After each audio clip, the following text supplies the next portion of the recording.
Hello everyone, this is the East Coast Economic Update for June the 25th, 2010. Just want to let you see a few articles that I find very interesting, even though we have quote-unquote green shoots and the recovery is on its way. First is that foreclosures just were announced, reaching once again crisis highs. Now, the article I got off of a Google search, but it comes from Reed Construction Data. You can read the article, but it says a return to near crisis conditions in the U.S. housing market.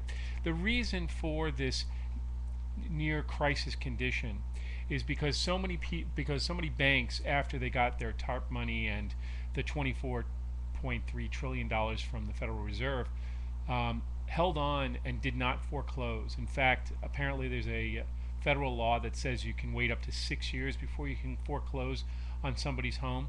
So I don't think that they can hold on much longer because the TARP is going to run out in less than 90 days. So suddenly, once again, unexpected, they're starting to foreclose on homes. In a related story, Fannie Mae and Freddie Mac put out a news release stating that they were going to punish people who sent what is commonly known as jingle mail, drop the keys in the mailbox, and send it back to the mortgage broker or to the bank that's holding the mortgage, so that they don't have to pay a house, pay a mortgage of $500,000 for a house that's worth $200,000. They're going to put a 7-year moratorium on people. You know what? And this is totally anecdotal, but I see more and more people renting, and I see more and more rents, not so much here in the city, but outside the city, because in New York City it's rent stabilized, so it's pretty cheap. If you sit on a house for 10 years, you're paying a pretty reasonable rent, way more reasonable than paying a house payment anywhere in New York or even probably around the country. But the point I'm trying to make is that upstate, where we don't have what they call Mitchell-Lama laws, rent stabilization laws here in New York City, the rents are dropping, and people are giving up on the idea of the quote-unquote American dream. So this 7-year moratorium means nothing because originally it was 3 to 5 years. Nobody's in 3 to 5 years, or 7 years. Who knows? People are probably not going to buy homes, and their attitudes are changing. My thought is with everyone paying down their debt and the credit card companies raising, in some cases, up to 75% interest on revolving debt on small amounts under $1,000, people are changing their habits very quickly. So be aware of that. I think that the banks are starting to panic, and they're starting to foreclose into homes and dump them, because the longer they hold on to them, eventually they're going to have to be exposed as the liars they are, especially good old Goldman Sachs, who's been giving people, bonuses for screwing up. I mean, anyway.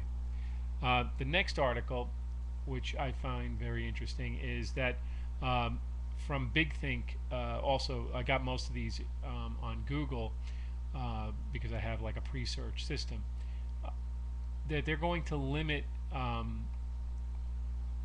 compensatory damages to $3 million for oil companies for any large environmental disaster. That's an article you should read. The law has to be changed by our, Congress. This has to stop. The reason why compensatory damages, such as 20 million, 40 million, 40 billion dollars, is to prevent people from doing stupid stuff based on greed. And this is the issue. I mean, when you read this article, you find that not only is the oil companies, obviously, and a number of other companies like chemical companies and probably Monsanto are really excited about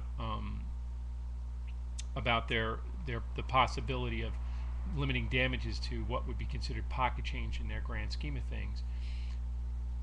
It will just allow them to put money aside, the pocket change that they have, so then they can run roughshod over everything, including poisoning us, giving us genetically modified foods, and the like. Um, you know, we need to make sure that the Congress does not allow this, because unfortunately the marketplace works on two processes: greed and fear. If there is no fear, then all you got left is greed, and most of these companies would kill their own grandmother to to make a profit. So we got to have the other one to balance it out. So anyway, the final article, which I find incredibly interesting, and I may also find the video that Goat Hollow had shown me. Um, it's from the New York Times, and it says on the border violence, truth pales compared to the ideas. The article goes into the possibility or the actuality that the President of the United States is going to sign a amnesty for all immigrants, all the 20 million illegal aliens that are living in this country or crossing the borders, primarily from Mexico. Um, you know, I've experienced firsthand with my spouse about 13 years ago going through the immigration process. We went through the normal process. We obeyed the law. We paid the fines. We paid the fees, I should say. It felt like fines because in some cases it reached over $20,000 in fees.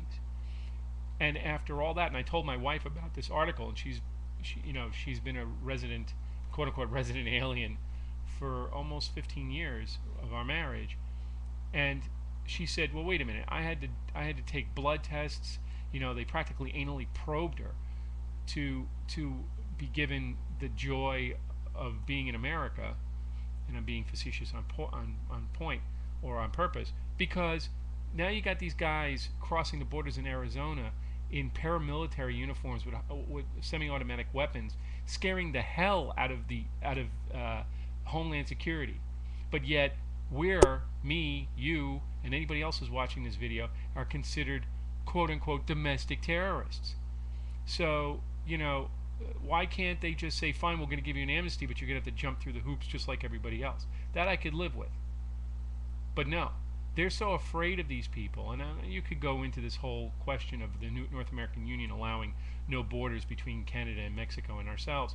But more importantly, there's a level of fairness that has to go on here, ladies and gentlemen. You know, if I had and my wife had to go through, and millions of other people had to go through, to have the benefit and the privilege to work and live in this country on the up and up, and the crap we had to go through and the amount of money we had to pay to stay in this country, not to mention the indignity of dealing with with bureaucrats, and a couple of 15 years later, you've got a bunch of people running through with semi-automatic weapons, and the administration, the Obama administration's solution for this is not bigger walls and taking some of these troops from Afghanistan and Iraq and putting them at the bottom of Arizona and stopping them. The option number two is we'll make you American citizens. No, this is wrong. This is absolutely wrong, and this is something that needs to be you have to be aware of. Finally, I'd like to just throw out real quick the concept that I was talking about in a previous video, and I'm going to try to be very fast. The concept of quantum physics in regard to whether you're awake or not is similar to a thought experiment that I was taught many years ago.